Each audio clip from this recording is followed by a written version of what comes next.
Hey fam, it's your favorite life and relationship strategist, MarshaunO, and I am here to speak with you about forgiveness. Forgiveness is so very important in all of your relationships. It really is important for you to forgive yourself, forgive your spouse, forgive your family, forgive your friends, forgive your coworkers, just forgive everybody who's done something to you. And so today I want to tell you 5 ways to forgive someone who has hurt you. But let's talk about why it's important for you to forgive, period. You're not forgiving someone for them. You're not forgiving them or excusing them for the atrocities that they have actually done against you. You're not forgiving them because they deserve forgiveness. You're not forgiving them because you're not still hurting. You're not forgiving him or her because you're such a good person. And you know what? You're forgiving him, you're forgiving her for you, for your sanity, for clarity, and for you to move forward within your life, on your path, so you can be free from the stronghold that they have on you. That thing that he or she did to you was wrong, no matter how small, nor how big, how frightful you were, the state of emergency that you were in when this thing happened, and they never apologized. You're never able to let this go. You don't feel like you should let it go. Why should you forgive them? Again, you're not forgiving them because they deserve to be forgiven. You are forgiving him or forgiving her for you. You are forgiving him, you are forgiving her, so you can move forward in life. You are forgiving him, you are forgiving her, so you can be released. And so one of the first things that you need to do is literally not force the forgiveness. Don't force it. Don't rush it. But definitely put it on your radar to say, I think that I have held on to this wrongdoing for long enough. But you don't have to force it. You don't have to rush it. Right? Because you do want to go through your period of grieving. You want to go through that period. But don't let it keep you stuck where now everybody that looks like that person, that maybe is the same sex as that person, and now you're punishing everybody that crosses your path because you're not seeing the person who's in front of you, you're seeing the person that actually wronged you. And now everybody's face, when you look at them, is now the person's face that did you wrong. So don't rush it, don't force it, but put it on your radar that you've held on to this long enough. And it's actually slowly killing you, sis. It's slowly killing you, bruh. I'm not going to go into the statistics and all of that, but please know, holding on to this stressful situation is killing you slowly. Have to find a way to release it. Point number 2. We've already talked about it, which is understanding why forgiveness is important. I've named several reasons why forgiving somebody is important. It's not for them, it's for you. Number 3, empathize with the person who has hurt you. Put yourself in their situation. And let's say, for instance, you've experienced a horrific rape. Not trying to downplay that in any way, shape, form, or fashion at all. You have to be able to forgive your rapist. I know. Sucky to hear. I know. You didn't ask to be raped. I know. Sis, you gotta forgive him.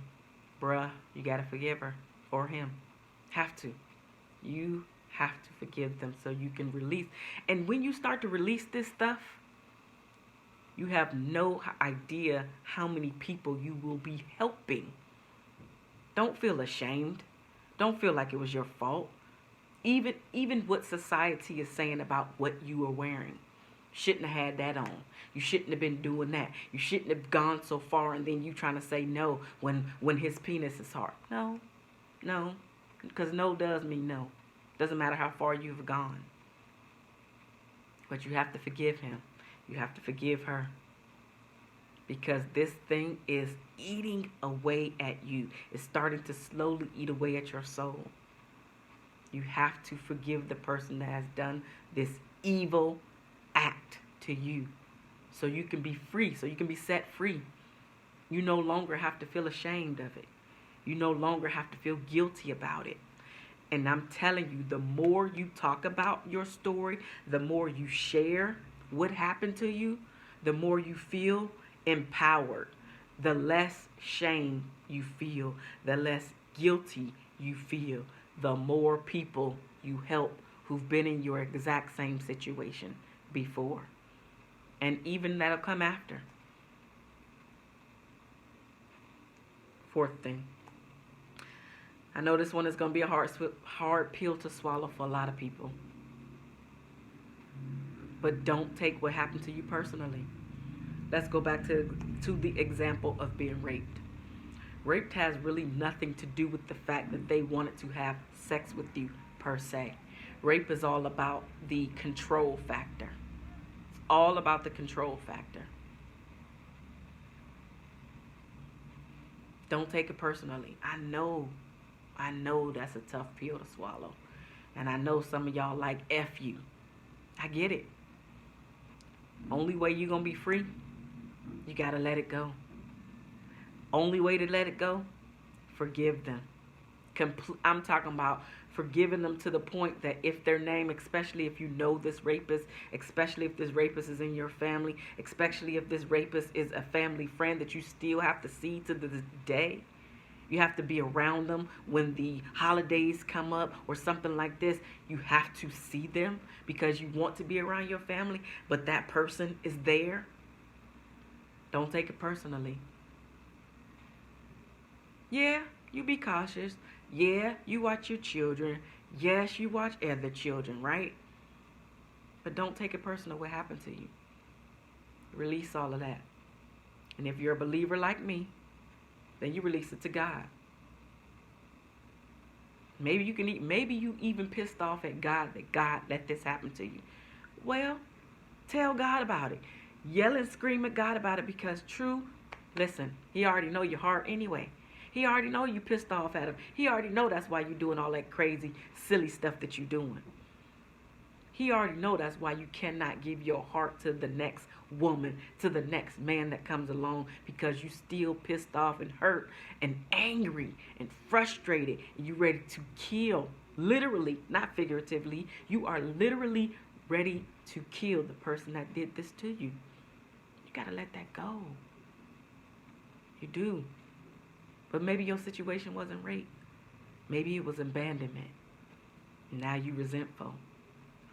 And everybody that comes into your life, you think that they're going to leave you, like your parent or guardian did. Or like the last man. Or like the last woman. Don't take it personal. Empathize. Put yourself in their situation. Because here's the thing. I'm going back to the rape example.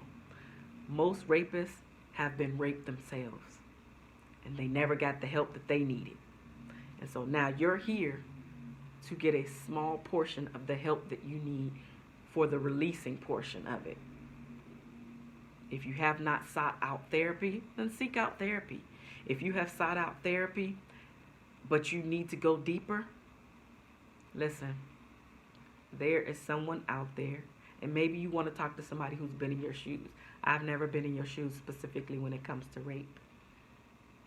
There is somebody out there who's been in your shoes and who has moved on from their rape.